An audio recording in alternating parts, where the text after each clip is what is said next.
بسم اللہ الرحمن الرحیم۔ السلام علیکم معزز طلبہ کرام، آپ سب کیسے ہیں؟ آج ہم اصول شاشی کے سبق نمبر 171 کو پڑھیں گے، اور آج کے سبق کا عنوان ہے گزشتہ اصول پر کچھ مسائل۔ آج کے ہمارے سبق کی عبارت وَلِہَٰذَا اِذَا قَضَى الْقَاضِی سے شروع ہوتی ہے۔ آئیے سب سے پہلے عبارت پڑھ کے اس کا ترجمہ کرتے ہیں، اس کے بعد باقاعدہ سبق کی وضاحت کی طرف بڑھتے ہیں۔ مصنف علیہ رحمہ لکھتے ہیں وَلِہَٰذَا اِذَا قَضَى الْقَاضِی فِي حَادِثَةٍ ثُمَّ ظَهَرَ رِقُّ الشُّهُودِ أَوْ كِذْبُهُمْ بِالرُّجُوعِ بَطَلَ قَضَاؤُهُ وَإِن لَّمْ يَظْهَرْ ذَلِكَ فِي حَقِّ الْمُدَّعِی۔ اور اسی وجہ سے جب قاضی نے کسی واقعے میں فیصلہ کیا، پھر گواہوں کا غلام ہونا ظاہر ہوا یا ان کا جھوٹا ہونا ان کے رجوع کے سبب ظاہر ہوا، تو اس کا فیصلہ باطل ہو جائے گا اگرچہ یہ مدعی کے حق میں ظاہر نہیں ہوگا۔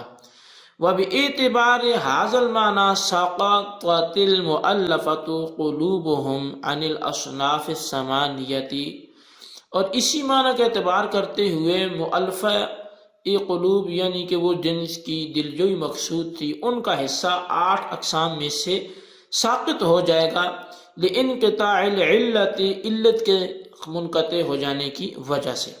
وَسَقَطَ سَهْمُ ذَوِي الْقُرْبَى لِانْقِطَاعِ عِلَّتِهِ، اور قریبی رشتہ داروں کا حصہ بھی ساقط ہو جائے گا ان کی علت کے بھی منقطع ہونے کی وجہ سے۔ وَعَلَى هَذَا إِذَا غَسَلَ ثَوْبًا نَجَسَ بِالْخَلِّ فَزَالَتِ النَّجَاسَةُ يُحْكَمُ بِطَهَارَةِ الْمَحَلِّ لِانْقِطَاعِ عِلَّتِهَا، اور اسی بنیاد پر کہا کہ جب کپڑے کو جو ناپاک کپڑا تھا سرکے کے ساتھ دھویا تو اس سے نجاست زائل ہوگی، تو اس محل کی طہارت کا حکم لگایا جائے گا علت کے ختم ہو جانے کی وجہ سے۔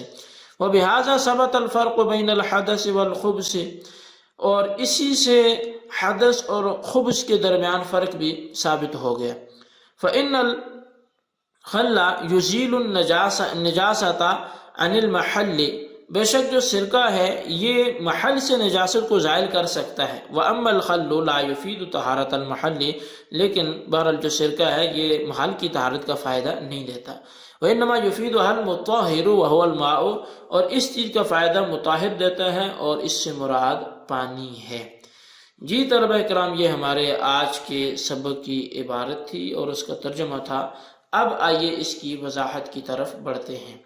مصنف علیہ رحمہ لکھتے ہیں کہ وَلِہَٰذَا اِذَا، اصل میں اس عبارت میں مصنف نے گزشتہ اصول پر چند مسائل بیان کیے ہیں، ہم بالترتیب ان کو یہاں بیان کرتے ہیں۔ پہلا مسئلہ یہ ہے کہ اگر حکم کی علت فاسد ہو جائے تو حکم بھی فاسد ہو جاتا ہے۔ اس کی صورت یہ ہے کہ قاضی نے گواہوں کی شہادت سے کوئی فیصلہ مدعی کے حق میں کیا، پھر گواہوں کا مملوک ہونا ظاہر ہو گیا جو گواہ بننے کے لائق ہی نہیں تھے، یا شہادت سے رجوع کرنے کی وجہ سے ان کا جھوٹا ہونا ظاہر ہو گیا، تو ان دونوں صورتوں میں قاضی کا فیصلہ باطل ہو جائے گا، اس لیے کہ قاضی کے فیصلے کی علت گواہوں کی شہادت تھی، اور یہ علت مملوک ہونے یا شہادت سے رجوع کرنے کی وجہ سے باطل ہو گئی۔ علت کے باطل ہونے سے قاضی کا فیصلہ بھی باطل ہو جائے گا۔ اب وَإِن لَّمْ يَظْهَرْ ذَلِكَ سے مصنف نے سوال مقدر کا جواب دیا ہے۔ مقدر سوال یہ ہے کہ جب شہادت کے باطل ہونے سے قاضی کا فیصلہ باطل ہو جاتا ہے تو قضاء بالمال کی صورت میں جس مال کا فیصلہ قاضی نے مدعی کے حق میں کیا تھا، مدعی پر یہ مال مدعا علیہ کو لوٹانا واجب ہونا چاہیے، حالانکہ مدعی پر وہ مال مدعا علیہ کو دینا واجب نہیں ہے۔ مثلا قاضی نے شہادت کی بنیاد پر مدعا علیہ پر 2000 کا فیصلہ کیا تھا، اور مدعا علیہ نے مدعی کو 2000 ادا کر دیے تھے، بعد میں شہادت کا فساد ظاہر ہو گیا تو مدعی پر 2000 روپیہ مدعا علیہ کو دینا واجب نہیں ہے کیا؟ یہ ہونا تو چاہیے۔ مصنف نے اس سوال کا جواب یہ دیا کہ قاضی کا فیصلہ مدعا علیہ اور گواہوں کے حق میں باطل تو ہوگا، لیکن یہ جو بطلان ہے یہ مدعی کے حق میں ظاہر نہیں ہوگا، اس لیے کہ قاضی نے مدعی کے حق میں مدعا علیہ کے خلاف جب فیصلہ دیا تھا تو شہادت کی بنیاد پر دیا تھا، اور شہادت حجت شرعیہ ہے۔ اگر قاضی کے فیصلے کو بالکل ہی باطل قرار دیا جائے تو حجت شرعیہ کا بطلان لازم آئے گا، حالانکہ حجت شرعیہ باطل نہیں ہوتی، اس لیے قاضی کے فیصلے کا بطلان مدعی کے حق میں ظاہر نہیں ہوگا، صرف مدعا علیہ اور گواہوں کے حق میں ظاہر ہوگا۔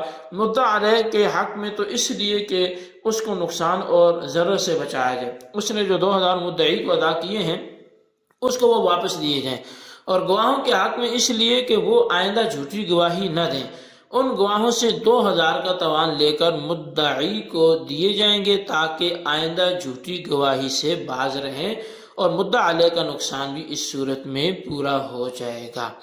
یہ پہلا مسئلہ تھا، اور دوسرا مسئلہ وہ بے اعتبار حاصل معنی سے بیان کیا جا رہا ہے، اور وہ کچھ یوں ہے کہ علت کے ساقط ہونے کی وجہ سے ہم نے کہا کہ اصناف ثمانیہ سے مؤلفہ قلوب ساقط ہو گئے ہیں۔ اللہ تعالیٰ نے قرآن کریم میں زکوٰۃ کے 8 مصارف بیان فرمائے، انما الصدقات للفقراء والمساکین سے، تو ان 8 مصارف میں وہ لوگ بھی ہیں جنہیں اسلام کی طرف مائل کرنے کے لیے یا اسلام پر پختہ کرنے کے لیے ان کی دلجوئی کی خاطر مال زکوٰۃ میں سے حصہ دیا گیا۔ یہ لوگ کافروں کے سردار تھے، اور انہیں ان کے قبیلے کو اسلام کی طرف مائل کرنے کے لیے زکوٰۃ کا مال دیا گیا تھا، اور بعض نو مسلم تھے لیکن اسلام پر پختہ نہیں ہوئے تھے، انہیں مالدار ہونے کے باوجود زکوٰۃ کا مال دیا گیا۔ جب رسول اللہ صلی اللہ علیہ وسلم کا وصال ہو گیا اور حضرت ابوبکر صدیق رضی اللہ تعالیٰ عنہ خلیفہ ہوئے، اور ان ہی مؤلفہ قلوب میں سے کچھ لوگ زکوٰۃ کا مال لینے کے لیے حضرت ابوبکر صدیق رضی اللہ تعالیٰ عنہ کے پاس آئے، تو حضرت ابوبکر صدیق رضی اللہ تعالیٰ عنہ نے انہیں حضرت عمر رضی اللہ عنہ کے پاس بھیجا، اور حضرت عمر رضی اللہ تعالیٰ نے انہیں زکوٰۃ کا مال نہیں دیا، اور ارشاد فرمایا کہ اللہ تبارک و تعالیٰ نے ہمیں اسلام کے ذریعے عزت دی اور غلبہ دیا، اور ہمیں تم سے بے پرواہ کر دیا ہے، اس لیے تمہیں زکوٰۃ کا مال نہیں دیا جائے گا۔ وہ لوگ حضرت ابوبکر صدیق رضی اللہ تعالیٰ عنہ کے پاس آئے اور کہا خلیفہ آپ ہیں یا عمر ہیں؟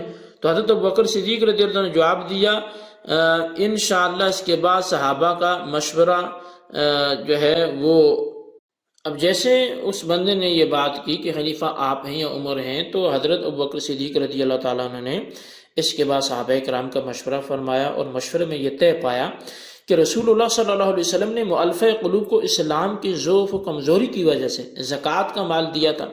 اب چونکہ پورے عرب میں اسلام پھیل چکا ہے اور اسلام کا ضعف و کمزوری ختم ہو گئی ہے، اس لیے اب زکوٰۃ کا مال انہیں نہ دیا جائے۔ اس پر صحابہ کرام کا اجماع ہو گیا۔ مؤلفہ قلوب کو زکوٰۃ دینے کی علت اسلام کا ضعف و کمزوری تھی، جب یہ علت ختم ہوگی تو زکوٰۃ سے ان کا حصہ بھی ساقط ہو گیا۔ اب بڑھتے ہیں تیسرے مسئلے کی طرف۔ وسقط سہم سے اسی طرح علت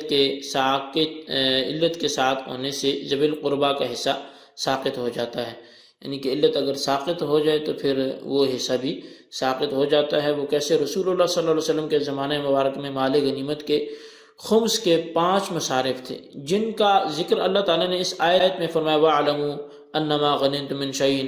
تو اب اللہ کا ذکر تو تبرک کے لیے ہے، اللہ تعالیٰ کو مال کی کوئی ضرورت نہیں، تو خمس کے مصارف 5 ہوئے۔ رسول اللہ صلی اللہ علیہ وسلم کی ذات، آپ کے رشتہ دار، یتیم بچے، مساکین و محتاج لوگ اور مسافر۔